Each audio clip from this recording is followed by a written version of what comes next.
Halo teman-teman, selama ini kalian tahu nggak sih kalau ada perbedaan antara tim dan kelompok? Pertama-tama, kita perlu pahamin dulu nih perbedaan antara tim dan kelompok. Kelompok itu biasanya hanya sekumpulan orang yang berkumpul, tetapi kontribusi mereka lebih bersifat individual. Sedangkan tim adalah sekelompok orang yang bekerja sama untuk mencapai tujuan. Kerjasama atau teamwork ini menghasilkan kinerja yang lebih tinggi dibandingkan jika setiap individu bekerja sendiri-sendiri. Sekarang, kita lebih berfokus pada tim. Jadi, kerjasama tim atau teamwork berarti bahwa setiap anggota tidak hanya bekerja masing-masing, tapi saling berkolaborasi untuk mencapai tujuan. Di dalam tim, ide, tenaga, dan keterampilan dari masing-masing anggota digabungkan, sehingga hasil yang diperoleh lebih besar daripada sekedar penjumlahan dari kontribusi individu. Contohnya misalnya ada satu orang yang punya ide bagus, kemudian ide itu dikombinasikan dengan pengalaman anggota lain, ditambah lagi dengan skill-skill dari anggota lainnya, maka hasil akhirnya akan lebih inovatif dan efektif. Hal inilah yang membuat kinerja tim lebih tinggi daripada jika setiap orang bekerja sendiri-sendiri. Oke, jadi teman-teman tim sendiri itu dibagi beberapa jenis, yaitu yang pertama ada problem solving team, self-managed work team, cross-functional team, virtual team, and multi-team system. Yang pertama ada problem solving team, yaitu sekelompok orang yang bersifat sementara dengan bertujuan mengidentifikasi, menganalisis, dan mencari solusi untuk masalah tertentu, terutama yang kompleks atau kritis. Contohnya, ada sebuah perusahaan manufaktur yang membentuk tim khusus untuk mencari solusi atas tingginya tingkat kecacatan produk. Tim ini menganalisis penyebabnya, lalu memberikan rekomendasi perbaikan proses produksi. Yang kedua ada self-managed work team, kelompok karyawan yang bertanggung jawab penuh atas tugas, proses, dan keputusan mereka untuk mencapai tujuan bersama, tanpa memerlukan pengawasan atau arahan langsung dari pemimpinnya. Contohnya yaitu ada perusahaan IT yang membentuk tim programmer yang mengatur sendiri pembagian tugas, menentukan jadwal kerja, hingga menguji hasil program mereka tanpa harus selalu menunggu arahan dari manajer. Ada cross-functional team, kelompok orang dari berbagai departemen atau area keahlian dalam sebuah organisasi yang bekerja sama untuk mencapai tujuan bersama, seringkali dalam sebuah proyek tertentu. Contohnya, misalkan dalam pengembangan produk baru, perusahaan menggabungkan tim dari bagian pemasaran, riset, pengembangan, keuangan, dan produksi. Mereka bekerja sama agar produk yang diluncurkan sesuai kebutuhan pasar dan tetap efisien dari sisi biaya. Selanjutnya saya akan menyampaikan materi tentang tim virtual.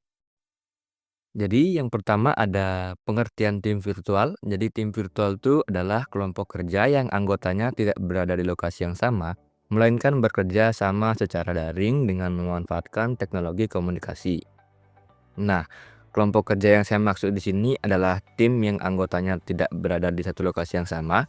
Jadi mereka tidak harus berkumpul secara fisik di kantor atau ruangan tertentu.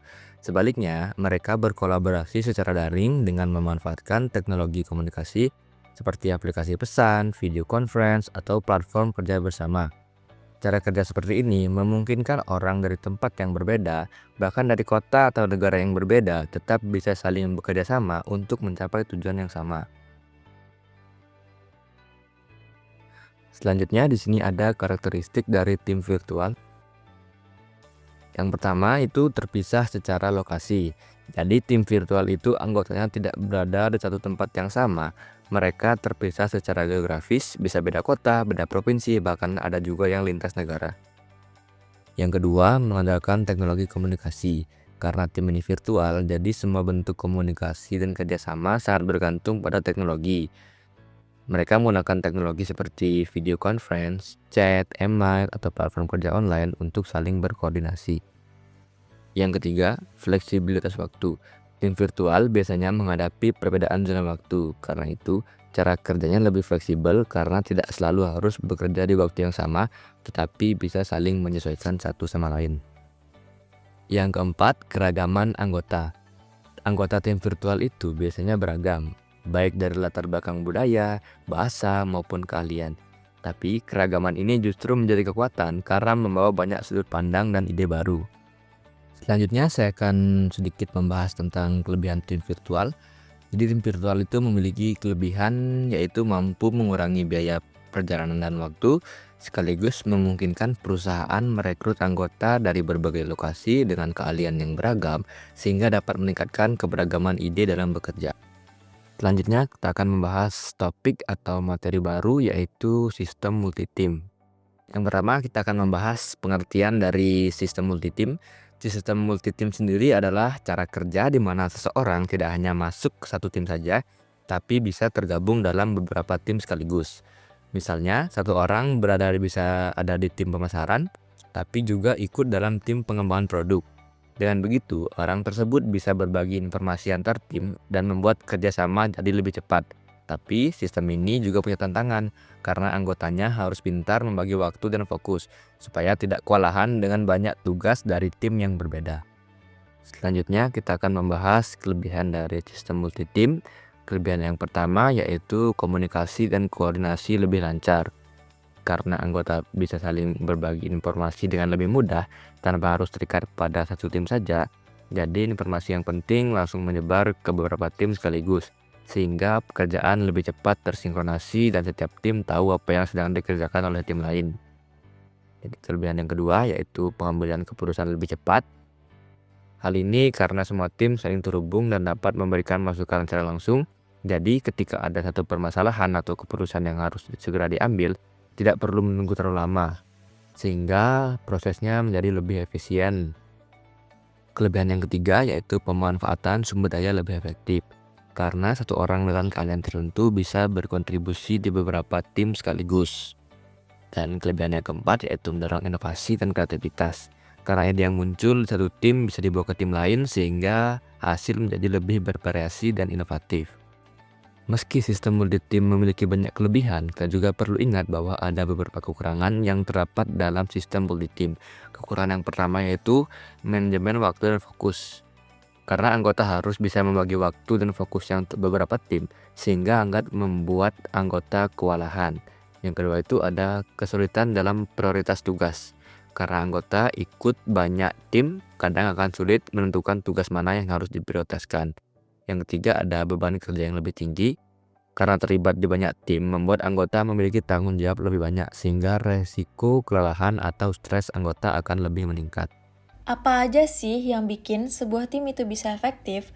Topik ini penting banget, apalagi buat kalian yang sering kerja bareng tim di kampus, organisasi, atau nanti di dunia kerja.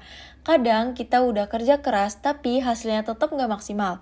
Nah, bisa jadi bukan orang yang salah, tapi cara kerjanya sebagai tim yang belum tepat. Pertama, kita bahas soal kemampuan individu. Banyak yang mikir kalau anggotanya jago semua, pasti timnya sukses. Padahal nggak sesimpel itu. Tim yang efektif bukan cuma butuh orang pintar, tapi juga yang bisa komunikasi dengan baik, menyelesaikan konflik, dan kerjasama nyusun tujuan bareng. Misalnya, dalam tim isinya orang-orang ahli. Tapi kalau nggak bisa koordinasi, ya tetap aja hasilnya berantakan. Ngomongin kerjasama, kita nggak bisa lepas dari kepribadian masing-masing. Kalian pasti pernah kerja bareng orang yang enak diajak diskusi. Itu biasanya karena mereka punya sifat kayak conscientiousness atau tanggung jawab, dan juga agreeableness serta openness, alias ramah dan terbuka. Tim dengan orang-orang seperti ini biasanya lebih produktif dan kreatif. Tapi kalau dalam tim ada yang dominan, tukang kritik, atau lepas tanggung jawab, ya bisa bikin suasana kerja jadi nggak sehat. Setelah itu, penting juga nih soal pembagian peran. Gak semua orang cocok jadi pemimpin, dan gak semua cocok di lapangan. Harus ada keseimbangan. Sama halnya di kerja tim, kita butuh yang ngatur, eksekusi, dan evaluasi. Apalagi untuk peran inti, harus diisi sama orang yang memang paham dan berpengalaman. Selanjutnya, kita masuk ke topik keberagaman dalam tim. Kalian pernah nggak sih kerja bareng orang-orang yang beda banget latar belakangnya, beda umur, beda cara mikir, atau bahkan beda budaya? Nah, banyak banget yang mikir ini tuh bakal bikin ribet. Tapi faktanya, tim yang beragam justru punya peluang lebih besar buat berinovasi dan mikir out of the box. Memang di awal bisa muncul gesekan, tapi kalau semua bisa saling belajar dan adaptasi, tim ini justru bisa jadi lebih kuat dan kreatif. Dari keberagaman, kita bergeser ke hal yang gak kalah penting, yaitu ukuran tim. Coba bayangin, makin banyak orang dalam satu tim bukannya makin efektif, malah bikin makin ribet. Komunikasi jadi susah, koordinasi berantakan, dan banyak yang akhirnya cuma numpang nama doang. Makanya, tim yang ideal itu biasanya kecil, tapi tiap orang benar-benar berkontribusi. Selain jumlah, kita juga perlu lihat preferensi kerja tiap orang. Gak semua orang nyaman kerja dalam tim. Ada yang lebih fokus dan maksimal kalau kerja sendiri. Nah, kalau orang kayak gitu dipaksa kerja bareng tanpa disesuaikan, bisa-bisa dia malah jadi beban buat tim. Jadi, pas nyusun tim bukan cuma soal skill aja yang dilihat, tapi juga kenyamanan dan kecocokan kerjanya. Ngomong-ngomong soal kerja tim yang efektif nggak cuma kumpul terus kerja. Mereka harus punya tujuan dan rencana yang jelas. Banyak tim gagal bukan karena mereka nggak mampu, tapi karena dari awal aja udah nggak satu arah. Jadi, penting banget buat ngobrolin misi tim di awal dan sepakat bareng. Kalau udah punya tujuan, tim juga harus bisa refleksi dan adaptasi. Ini yang disebut dengan refleksivitas. Misalnya dalam tim R&D, kadang rencana awal harus diubah karena teknologi udah berkembang.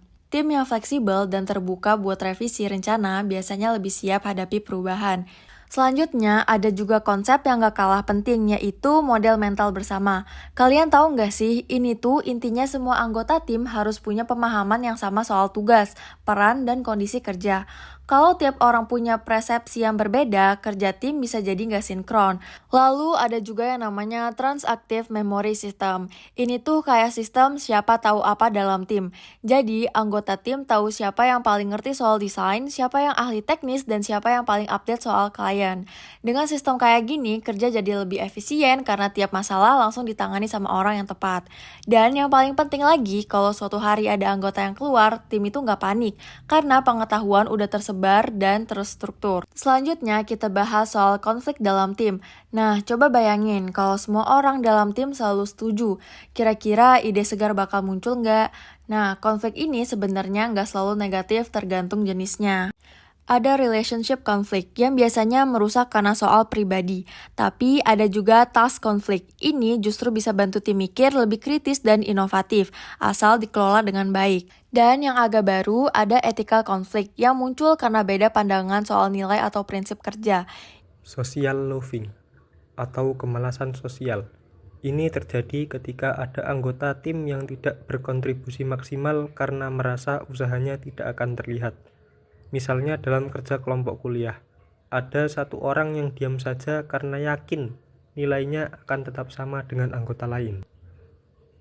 Cara mengatasi ini, tim harus memberi tanggung jawab yang jelas, baik individu maupun kolektif. Dengan begitu, setiap anggota merasa usahanya dihitung dan tidak ada yang bisa menumpang kerja orang lain. Selanjutnya, team stage, yaitu keadaan psikologis tim. Ini mencakup sikap, emosi, dan motivasi yang terbentuk di dalam kelompok. Walaupun struktur kerja sudah rapi, kalau suasana tim negatif, hasilnya akan buruk. Bayangkan kalau semua anggota merasa pesimis dan tidak dihargai. Pasti kerjasama jadi sulit. Jadi, membangun suasana positif sangat penting agar motivasi tetap tinggi. Motivasi adalah bahan bakar bagi tim. Tim yang efektif mampu menerjemahkan tujuan besar menjadi target yang spesifik, menantang, tapi realistis. Misalnya targetnya bukan hanya selesaikan proyek, tapi lebih detail. Selesaikan laporan dalam 2 minggu dengan kualitas terbaik. Namun, penting juga untuk menyelaraskan tujuan individu dengan tujuan tim. Kalau terlalu fokus pada target pribadi, bisa merusak kerjasama. Tim yang bisa mengatur energi dan sumber daya dengan baik biasanya lebih konsisten dan berprestasi. Kemudian ada tim efikasi atau efikasi tim. Ini adalah keyakinan bersama bahwa tim mampu berhasil. Semakin tinggi keyakinan ini, semakin besar usaha yang diberikan anggota. Misalnya dalam olahraga estafet, pelari terakhir sering lebih bersemangat kalau dia yakin bisa membawa kemenangan untuk tim. Efikasi ini bisa dibangun melalui keberhasilan-keberhasilan kecil, serta pelatihan yang meningkatkan keterampilan anggota, baik teknis maupun interpersonal. Identitas tim juga sangat berpengaruh. Ketika anggota merasa memiliki keterikatan emosional dengan tim, mereka akan lebih fokus pada tujuan bersama daripada tujuan pribadi. Misalnya, Tim olahraga dengan seragam dan nama kebanggaan biasanya lebih solid. Identitas organisasi pun tidak kalah penting. Kalau seseorang bangga menjadi bagian dari organisasinya, rasa bangga itu akan memperkuat identitas timnya. Berikutnya ada tim cohesion atau kohesi tim. Kohesi berarti ikatan erat antar anggota. Tim yang kohesif biasanya lebih solid dan mampu bekerja lebih baik. Namun, dalam kondisi sulit, kohesi bisa melemah. Contoh penelitian pada simulasi astronot di lingkungan ekstrim menunjukkan kohesi bisa turun seiring waktu.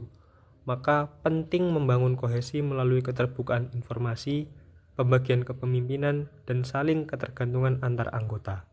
Kepercayaan atau tim trust adalah fondasi sebuah tim. Artinya, kita yakin anggota lain dapat diandalkan dan peduli terhadap tim. Ini sangat penting, apalagi dalam tim virtual yang jarang bertemu langsung.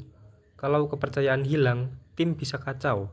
Tapi kabar baiknya, kepercayaan masih bisa dibangun kembali melalui komunikasi terbuka dan kepemimpinan yang konsisten. Jadi, pemimpin punya peran penting dalam menjaga trust tim.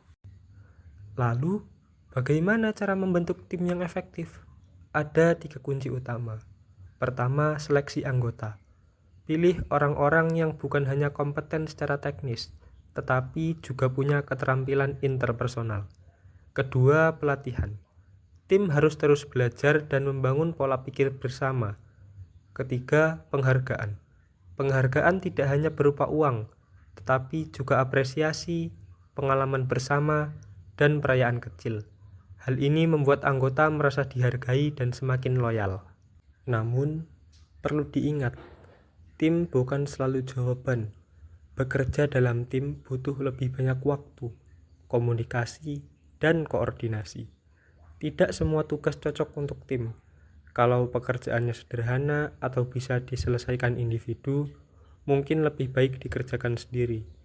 Tim paling cocok digunakan untuk pekerjaan yang kompleks, punya tujuan bersama yang jelas, dan membutuhkan saling ketergantungan antar anggota.